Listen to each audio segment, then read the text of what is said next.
Hello everyone, আজ আমি বানিয়েছি আপনাদের জন্য ছোলার ডালের একদমই পারফেক্ট হালুয়া রেসিপি। সামনেই তো শবে বরাত আসছে, তাই আপনারা এইভাবে পারফেক্টভাবে কীভাবে আপনারা বানাবেন ছোলার ডালের হালুয়া, এই রেসিপিটা আপনাদের জন্য মুখে দিলেই একদমই মিলিয়ে যাবে। অনেকেই ভাবে ছোলার ডালের হালুয়া বানানো খুবই কঠিন, কিন্তু এটা পদ্ধতিটা আপনারা যদি দেখেন আপনাদের একদমই সহজ লাগবে। সব থেকে সহজ পদ্ধতি ছোলার ডালের হালুয়া তৈরি করার প্রসেস কিন্তু এটা। তো এখানে দেখুন, আমি দেখুন বন্ধুরা 6 থেকে 7 ঘন্টা মতন আমি ডাল ভিজিয়ে রেখেছিলাম। এটাকে আমি 2 থেকে 3 বার জল দিয়ে পরিষ্কার করে ধুয়ে নিয়েছি। ধুয়ে নেবার পরে এবার আমি এটাকে সিদ্ধ করার জন্যে একটা কড়াইয়ের মধ্যে জল সমেত দিয়ে দেবো। দিয়ে এটাকে সিদ্ধ হওয়ার জন্য গ্যাসটাকে অন করে রেখে দেবো। আর এটাকে আমি প্রথমে ঢেকে দেবো, যতক্ষণ না এটা ফুটে আসছে ততক্ষণ আমি এটাকে ঢেকে রাখবো। যখন দেখবেন যে এইভাবে ফুটে এসেছে তখন আপনাদেরকে গ্যাসটাকে এরকম হাই ফ্লেমে রাখতে হবে। ঢাকাটা খুলে দিয়ে এর ওপর যে ফেনাটা আছে এই ফেনাটাকে ফেলে দিতে হবে। এই ফেনাটা আপনারা যে কোনো ডালেরই কিন্তু ফেলে দেবেন, তাহলে খুবই ভালো হয়। তো সব ফেনাটা আমি এখানে ফেলে দিচ্ছি। ফেলে দিয়ে এটাকে প্রায় 3 থেকে 4 মিনিট এইভাবে হাই ফ্লেমেই ফোটাতে হবে। এক্সট্রা কিন্তু ডালটা যাতে গলে না যায় সেটা অবশ্যই বন্ধুরা মাথায় রাখবেন। এখানে দেখুন প্রায় আমাদের 3 থেকে 4 মিনিট হয়ে গেছে, ছোলার ডালটা ফুটছে। আর যেমন হাতে দিলেই যাতে নরম হয়ে যায়, ঠিক ওই রকম ছোলার ডালটাকে সিদ্ধ করতে হবে। খুব বেশি কিন্তু সিদ্ধ না করলেও হবে। দেখুন এখানে কিন্তু পারফেক্টভাবে ছোলার ডাল সিদ্ধ হয়ে গেছে। এবার আমি গ্যাসের ফ্লেমটা অফ করে দিব। অফ করে দিয়ে একটা জালিওয়ালা প্লেটের মধ্যে আমি এটাকে নামিয়ে নেবো। একটা গামলা রেখেছি, তার উপর একটা জালিওয়ালা বাটি রেখে দিয়েছি। এর মধ্যে কিন্তু ছোলার ডালটাকে ভালোভাবে ছেঁকে নিলাম। আর ছেঁকে নিয়ে গরম জল থেকে এটা তুলে নেবো। সুন্দর করে জলটা ঝরিয়ে নিয়ে আলাদা একটা বাটির মধ্যে রেখে দিচ্ছি। এখন যেহেতু প্রচুর পরিমাণে গরম, তাই এটাকে আমি পিষবো না। একটু সামান্য ঠান্ডা হলে তারপর এটাকে আমি ব্লেন্ড করব। দেখুন এখানে কিন্তু হালকা ঠান্ডা হয়েছে, খুব বেশি ঠান্ডা এখনও হয়নি।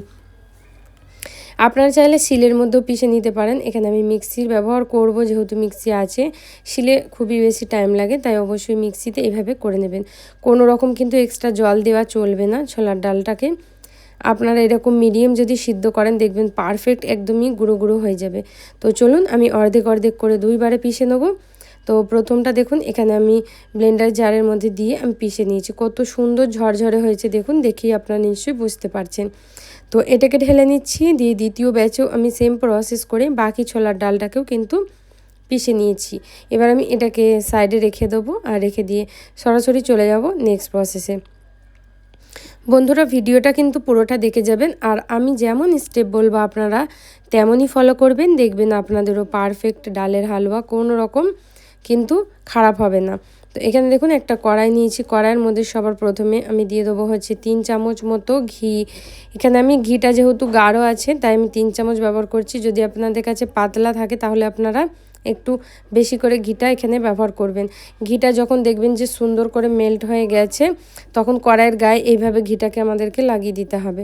আর ঘিটা ভালো করে লাগানো হয়ে গেলে যে ছোলার ডালটা আমরা পিষে রেখে দিয়েছি, সেই ছোলার ডালটাকে কিন্তু পুরোপুরি এই কড়াইয়ের মধ্যে আমাদের ঢেলে দিতে হবে। আর ঢেলে দিয়ে খুব ভালো করে এটাকে ভাজতে হবে। প্রথমে 1 মিনিট মতো এটাকে হাই ফ্লেমে রেখে দিতে হবে, আর তারপরে কিন্তু এটাকে লো মিডিয়াম ফ্লেম করে একদম ভাজতে হবে, যাতে ছোলার ডালের কালারটা চেঞ্জ না হয়, ছোলার ডালটা যাতে পুড়ে না যায় সেটা অবশ্যই আপনারা মাথায় রাখবেন। আর ছোলার ডালটাকে কিন্তু খুব বেশি ভাজবেন না, যাতে ছোলার ডালটা একদম কড়কড়ে হয়ে যায়। লো মিডিয়াম ফ্লেম করে প্রায় 5 থেকে 7 মিনিট এইভাবে নাড়াচাড়া করে ভাজতে হবে। ভাজতে ভাজতে যখন দেখবেন যে ডালটা কি সুন্দরভাবে ঝরঝরে হয়ে গেছে, তখন ভাববেন যে পারফেক্টভাবে ভাজা হয়ে গেছে। জাস্ট ছোলার ডালের একটা কাঁচাটে গন্ধ থাকে, সেটা যাওয়ার জন্যই কিন্তু আমি ভাজবো। এতে কিন্তু হালুয়ার কালারটাও একদমই পারফেক্ট আসে। কোনো রকম আর্টিফিশিয়াল কালারও ব্যবহার করতে হয় না, আর কোনো রকম কালচেও কিন্তু হালুয়া হয়ে যায় না। একদমই পারফেক্ট হলুদ কালারেরই হালুয়া হয়। এখানে দেখুন ভাজতে ভাজতে নিশ্চয়ই দেখতে পাচ্ছেন আপনারা, যেখানে ভাব উঠছে হালকা হালকা। তো এইরকমই হালকা হালকা ভাব উঠবে, তখনই ভাববেন যে আপনাদের ডালটা একদম পারফেক্ট ভাজা হয়ে গেছে। তো এবার আমি ডালটাকে আলাদা একটা বাসনে ঢেলে নিয়ে ওই কড়াইটা ফাঁকা করে নিচ্ছি। কড়াইয়ের মধ্যে দিয়ে দেবো হচ্ছে আমি 2 কাপ থেকে সামান্য একটু কম চিনি। মেজারিং কাপে কিন্তু ডালটা যখন আমি মেজারিং করেছিলাম, আমি 2 কাপ মতো এই কাপটারই মেপে নিয়েছিলাম। এতে কিন্তু খুবই পারফেক্ট আপনারা শিরার মেজারমেন্টটা করতে পারবেন। আর 2 কাপ ডালের জন্য 2 কাপ থেকে সামান্য একটু কম চিনি দিয়েছি। আপনারা চাইলে 2 কাপও দিতে পারেন, পারফেক্ট মিষ্টি হয়। আর এবার এখানে দিয়ে দিলাম 2 কাপ মতো জল দিয়ে এর মধ্যে সামান্য পরিমাণ দেবো এলাচের গুঁড়ো। গোটা এলাচ মুখে পড়লে হালুয়াতে খেতে ভালো লাগে না, তাই আমি এখানে গুঁড়ো এলাচ ব্যবহার করলাম। আর সাথে দিয়ে দিচ্ছি সামান্য 1 চিমটা মতো নুন। মিষ্টি জিনিসে একটু নুন ব্যবহার করলে স্বাদটা খুব সুন্দরভাবে ব্যালেন্স হয়। এবার আমি দেখুন এটাকে নাড়িয়ে চাড়িয়ে দেবো, যতক্ষণ এটা ফুটে আসছে না অপেক্ষা করব। প্রায় এটাকে 5 মিনিট মতো হাই ফ্লেমে ফোটাতে হবে, যতক্ষণ না এক তারের চাশনি হয়ে যাচ্ছে না। চাশনিটা দেখবেন অনেকটা গাঢ় হয়ে গেছে। আর এইভাবে তুলে আপনারা হাতের মধ্যে নেবেন, নিয়ে হালকা এরকম একটু রাফ করে দেবেন, দিয়ে দেখবেন দেখুন কি সরু একটা তার আসছে। এরকম করলেই বুঝতে পারবেন যে এক তারের চাশনি এখানে পারফেক্ট আমাদের তৈরি হয়ে গেছে। এই সময় কিন্তু আমাদেরকে যে ডালটা আমরা আগে থেকে পিষে রেখেছিলাম সেই ডালটা পুরোপুরি ঢেলে দিতে হবে। আর ঢেলে দিয়ে খুব ভালো করে মিক্স করে ফেলতে হবে। সুন্দর করে কিন্তু চাশনির মধ্যে ডালটাকে দিয়ে মিশিয়ে নিতে হবে। ভালোভাবে মিশিয়ে নিয়ে এটাকে ঘুটিয়ে নিতে হবে এরকমভাবে। হাই ফ্লেমে কিন্তু এখনও গ্যাসটা আছে, হাই ফ্লেমে দিলে খুব তাড়াতাড়ি কিন্তু ডালটা শিরাটাকে টেনে নেয়। দেখবেন এটা মিক্স করতে করতেই দেখবেন যে এটা গাঢ় হয়ে যাচ্ছে। যখন এরকম হালকা মিক্স হয়ে যাবে তখন কিন্তু এর মধ্যে আমাদের দিয়ে দিতে হবে একটু ঘি। ওপর থেকে একটু ঘি দিলে এটা খেতে খুবই টেস্টি হয়। আপনারা না চাইলে ঘিটা নাও দিতে পারেন। তো দেখুন এখানে ভালো করে মিক্স করে দিচ্ছি। একটু ছোটো ছোটো একটা দুটো গুটলি দেখা যাচ্ছে, সেজন্য আমি একটু চেপে চেপে মিক্স করছি। তো এখানে 2 চামচ ঘি দিয়ে দিচ্ছি। ঘি দিয়ে এটাকে ভালো করে মিক্স করে নেবো। দেখবেন কড়াইয়ের গা থেকে এরকম হালুয়াটা ছেড়ে যাচ্ছে আর একদম ডোয়ের আকারে হচ্ছে, তখনই ভাববেন হালুয়া আমাদের পারফেক্ট রেডি হয়ে গেছে। তো এবার আমি আগে থেকে একটা বাসন নিয়ে নিয়েছি বন্ধুরা, সেই বাসনটা চলুন আপনাদের রেডি করে দেখিয়ে দিই।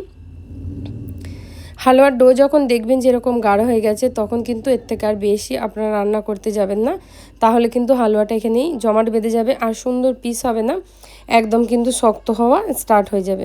তো এখানে আমি গ্যাসের ফ্লেমটাকে অফ করে দিলাম, দিয়ে অপর দিকে একটা প্লেট নিয়েছি, এর মধ্যে 2 চামচ মতো ঘি দিয়ে দেবো অল্প করে। ঘিটা দিয়ে খুব ভালো করে প্রথমে প্লেটটা গ্রিস করে নেবো, এতে হালুয়াটা তৈরি হওয়ার পর খুব সহজভাবে উঠে যাবে, কোনো রকম একটা হালুয়াও কিন্তু ভাঙবে না। তো দেখুন এখানে আমি 2 কাপ মতো ডাল ব্যবহার করেছি, প্রায় 250 গ্রামের কাছাকাছি। কতটা কিন্তু বেশি হালুয়া তৈরি হয়েছে। এখানে হালুয়াটা পুরো ভালোভাবে ঢেলে নিলাম। ঢেলে নিয়ে এবার বাটি দিয়ে এইভাবে আমি চেপে চেপে দেবো। যেহেতু এটা প্রচুর পরিমাণে গরম, আমি এখানে হালকা করে হাতে করেও দিচ্ছিলাম, কিন্তু প্রথমে আমি বাটিতে করেই ভালো করে আগে স্প্রেড করে নিয়েছি সুন্দর করে। তারপরে আমি চেপে চেপে হাতে করে হালকা হালকা ঘি দিয়ে করছি। আপনারা বাটির গায়ে একটুখানি ঘি লাগিয়ে নেবেন, এতে কিন্তু আরও স্মুথ টেক্সচারটা আসে। তো দেখুন এখানে আমি বাটি দিয়ে আর একটুখানি আমি ঘি লাগিয়ে দিলাম। ঘি দিয়ে এবার এটাকে আমি আবার চেপে চেপে দিচ্ছি। এরকম করে সুন্দর করে চেপে চেপে করতে করতে দেখবেন কি সুন্দরভাবে স্প্রেড হয়ে যাবে। দেখুন সুন্দরভাবে স্প্রেড করে দিয়েছি। এবার লাস্টে আমি উপর থেকে হালকা করে ঘি দিয়ে হাতে করে স্প্রেড করে দেবো আর একটুখানি। তো প্রচুর পরিমাণে গরম থাকে, এই গরম অবস্থাতেই কিন্তু স্প্রেড করতে হবে, না হলে ঠান্ডা হয়ে গেলে জমাট বেঁধে যায়। তো দেখুন আমি এটা করছিলাম তাই হাতটা প্রচুর পরিমাণে লাল হয়ে গেছে। তো এখানে আমি আর একটুখানি ঘি নিয়ে নিলাম, নিয়ে হাতে করে এবার দিয়ে দিচ্ছি। এটাকে এইভাবে করে রেখে দিতে হবে, এবার যতক্ষণ না এটা ঠান্ডা হয়ে আসছে না প্রায় ততক্ষণ। এখানে দেখুন প্রায় আধ ঘন্টা রাখার পরে আমি এটার পিস কেটে নিচ্ছি। আমি এখানে চৌকো চৌকো কাটছি, আপনারা চাইলে নিমকির মতো কাটতে পারেন আপনাদের মন পছন্দ অনুযায়ী। ওপর থেকে কাজু কিশমিশ এগুলো টোটালি অপশনাল, আপনারা যেটা ইচ্ছা সেটা দিতে পারেন। এটা ঠান্ডা হওয়ার পর দেখুন কত সহজভাবে কিন্তু উঠে যাচ্ছে, কোনো রকম ভেঙে যায় না, গায়ে লেগে যায় না, খুব সুন্দর হয়, একদমই পারফেক্ট হালুয়া। আপনারা এইভাবে তৈরি করতে পারবেন। কেমন লাগলো হালুয়া রেসিপিটা অবশ্যই আপনারা জানাবেন। ভালো লাগলে লাইক কমেন্ট শেয়ার করতে একদম ভুলবেন না। ওপর থেকে আমি পিস্তার কাজু একটু কুচিয়ে দিয়েছি যাতে এটা দেখতে খুবই সুন্দর হয়। পুরো ভিডিওটা দেখার জন্য আপনাদের অসংখ্য অসংখ্য ধন্যবাদ।